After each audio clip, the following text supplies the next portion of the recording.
ôn này này. Hello chào mừng nhau. Hôm nay là Cái năng mà đây. đây là cũng là Ôi giỏi vậy. bộ thằng có cái thứ đua có rồi có. Thì ở đây bên chít gì mà hiểu không? Thằng có chuyện mà cho nó chơi. Đây. Cho tao nó vào đâu đấy. Đây đi ra, đừng ai đi chơi. Số đua á.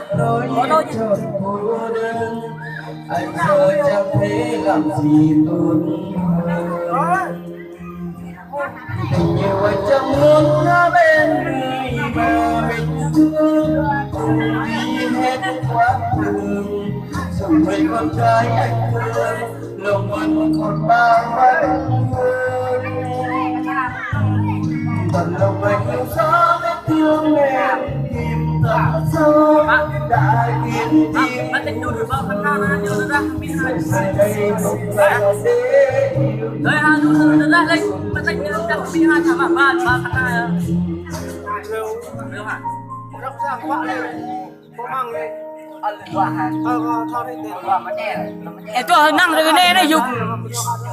Toàn là vui coi như sang nhiều vui có tham gia không tính. Đấy là tôi này tôi có ai mua của mình.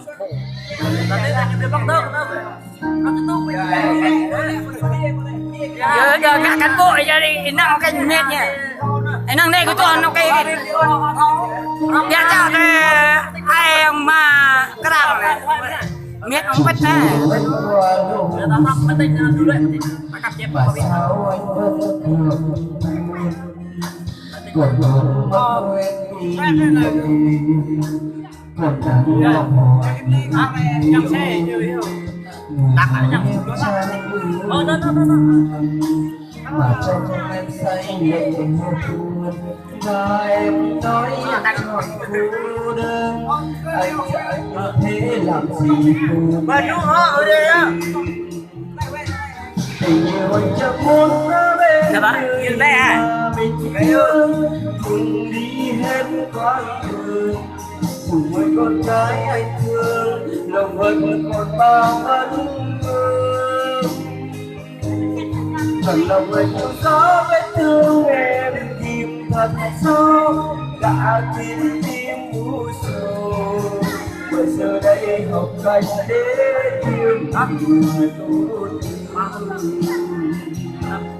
tình yêu anh chẳng muốn bên người mà mình thương cùng đi hết quãng đường cùng với con gái anh thương lòng vẫn còn bao vấn lòng